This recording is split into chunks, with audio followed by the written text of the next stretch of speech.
کبیری که الان خودش را راهبر حزب نهضت اسلامی میشمارد، حزب را به یک حزب شیعه‌گرا تبدیل کرد. اکثریت کسانی که در اونجا کار میکردن رویه شیعه‌گرایی داشتند.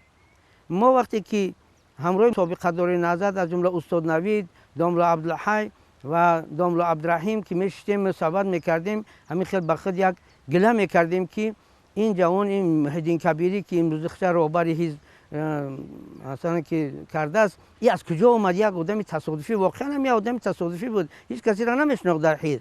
از کجا اومد؟ شاید این یگان جاسوس یگان دولت باشد. همین خیلی به خودمان گله میکردیم. و امروز من قرض ایمانی اسلامی خود میشمارم که مردم شریف تاجیکستان را از خطرهای جدی حزب نهضت که راهبر اون محیدین کبیری است و از نقشه های شوم آگاه کنم که آنها در دل چی نقشه های بدی نسبت مردم ما و خاک سرزمین ما